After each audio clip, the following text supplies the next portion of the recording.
Assalamualaikum warahmatullahi wabarakatuh. Alhamdulillah, bersama-sama Ustazah Farida di dalam kelas Tajwid. Apa khabar murid-murid? Ustazah berharap dan berdoa agar semuanya berada di dalam keadaan sihat walafiat.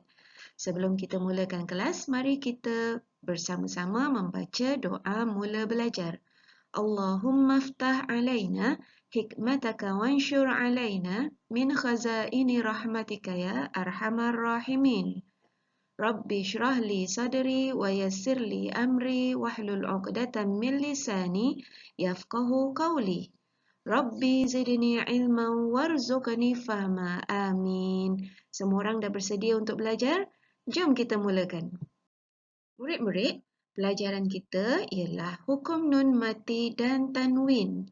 Di dalam pelajaran yang lepas, kita dah belajar nun mati wujud di dalam 3 bentuk, iaitu nun dengan tanda sukun, nun yang tiada bertanda dan nun dengan tanda mim kecil. Dan kita juga dah belajar tanwin juga ada 3 bentuk, iaitu tanwin yang selari, tanwin yang tidak selari, dan tanwin dengan mim kecil. Hukum nun mati dan tanwin terbahagi kepada 4 hukum. Yang pertama ialah izhar halqi. Yang kedua, idgham. Yang ketiga, ikhfa hakiki. Dan yang keempat, iqlab. Jadi pada hari ini, kita nak belajar tentang izhar halqi. Semua orang dah bersedia? Mari Ustazah tunjukkan. Baik murid-murid, mari kita lihat dulu makna izhar halqi. Izhar bermakna menyatakan atau menjelaskan. Halqi bermakna halkum atau kerongkong. Ustazah pernah beritahu, halqi bermakna halkum atau kerongkong, yakni huruf-hurufnya keluar daripada halkum atau kerongkong kita. Mari kita lihat gambar. Ustazah ada sediakan gambar makharijul huruf. Di sini ialah kerongkong kita. Ni kan mulut kita. Jadi di sini kerongkong. Jadi huruf-huruf izhar halqi keluar daripada kerongkong. Dia bermula dengan hamzah ha, kemudian ain ha dan ghin dengan kha. Apa dia huruf-hurufnya murid-murid? Mari kita ulang sekali lagi. Hamzah, ha, ain, ha, ghin, kha. Ada berapa huruf semuanya? Ada 6 huruf. Jadi murid-murid, apabila berlaku hukum izhar halqi, bunyi nun mati dan tanwin selari dibaca dengan jelas tanpa dengung dan qalqalah. Maknanya dibaca dengan jelas, tak ada dengung, tak ada qalqalah. Nun mati ialah nun dengan tanda sukun di atas dan tanwin selari yang begini bentuknya, tanwin selari. Nanti ada juga orang yang bertanya, macam mana Ustazah bunyi nun mati dan tanwin dibaca dengan jelas? Mari kita tengok contoh yang ada. Sebelum kita lihat contoh, kita ulang sedikit saja lagi murid-murid. Bagi izhar halqi, tandanya ialah nun dengan tanda sukun dan tanwin yang selari. Izhar halqi berlaku apabila nun mati ataupun tanwin bertemu dengan hamzah, ha, ain, ha, ghin dan kha. Bagaimana caranya? Mari kita teruskan pelajaran. Baik murid-murid, izhar halqi berlaku apabila nun mati dengan tanda sukun dan tanwin bertemu dengan 6 huruf ini, hamzah, ha, ain, ha, ghin, kha. Jadi sekarang kita nak lihat contoh apabila dia bertemu dengan hamzah. Contoh pertama, nun mati bertemu hamzah. Ustazah berikan contoh cara membacanya. A'udzubillahi minasyaitonirrajim. Anzir qaumaka. Kita lihat baik-baik sekali lagi. Nun mati bertemu hamzah. Anzir qaumaka. Anzir. Kalau murid-murid baca anzir, ini tak boleh. Yang itu dah termasuk dengung. Atau murid-murid membaca ana anzir.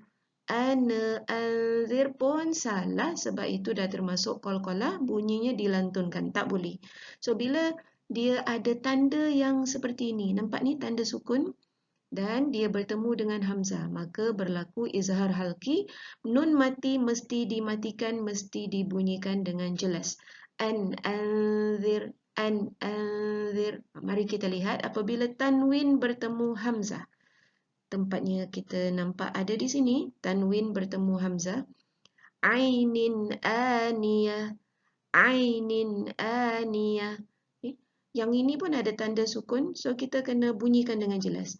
Min ainin aniyah. Ingat ya, jangan dengung. Jangan baca ainin aniyah, tak boleh. Jangan juga baca ainin aniyah pun tak boleh. Jelaskan bunyi tanwin di sini. Ainin aniyah. Apabila nun mati ataupun tanwin bertemu dengan ha. Contoh pertama, nun mati bertemu ha. In huwa illa, in huwa, in huwa. Contoh yang seterusnya, tanwin bertemu dengan ha. Jurufin harin, jurufin harin, jurufin. So betul-betul kita bunyikan tanwin yang ada. Tapi dengan syarat tanwinnya mesti selari ya murid-murid. Dan mari kita lihat apabila nun mati atau tanwin bertemu dengan ain. Nun mati bertemu ain. Jadi murid-murid boleh perhatikan dengan baik-baik. Nun mati bertemu ain. Selain daripada itu, apa tanda yang digunakan? Sukun. Nampak ni? Tanda sukun. Wali an'amikum. Wali an'amikum. An. Bunyinya mesti jelas. Wali an'amikum. Tanwin bertemu ain. Dia berada di sini. Nampak ni? Tanwinnya pun seperti ini dan bertemu dengan ain. Yawmaidzi yaumun asir. Yaumun asir. Jadi apabila tanwinnya berbentuk selari seperti ini, nampak ni? Tanwin selari. Ustazah dah pernah terangkan pada video yang lepas sama ada dia gunakan tanwin dengan dhammatain dengan ekor begini ataupun waw kecil dan waw yang terbalik. Maka dia pun mesti berlaku izhar halqi. Yaumun asir, mun mesti dibunyikan dengan jelas. Jadi murid-murid kita ulang semula. Bila izhar halqi berlaku? Izhar halqi berlaku apabila nun mati ataupun tanwin, dan nun mati itu mesti dengan tanda sukun, mesti, dan tanwinnya mesti selari apabila dia berdua ni bertemu dengan 6 huruf halqi, 6 huruf yang keluar daripada kerongkong, iaitu hamzah ha, ain ha, ghain kha. Bagaimana cara kita baca izhar halqi? Bunyi nun mati dan tanwin selari dibaca dengan jelas tanpa dengung dan qalqalah. Alhamdulillah, selesai sudah pelajaran kita pada hari ini. Ustazah berharap agar kita semua faham pelajaran kita sehingga nanti apabila kita membaca Al-Quran, kita dapat membacanya dengan betul. Jadi murid-murid, sebelum kita akhiri kelas, mari kita bersama-sama membaca tasbih kafarah. Subhanakallahumma wa bihamdika asyhadu an la ilaha illa anta astaghfiruka wa atubu ilaik. Sampai kita bertemu pada masa yang akan datang insya-Allah. Jaga diri, jaga kesihatan dan jangan lupa mengaji. Assalamualaikum warahmatullahi wabarakatuh.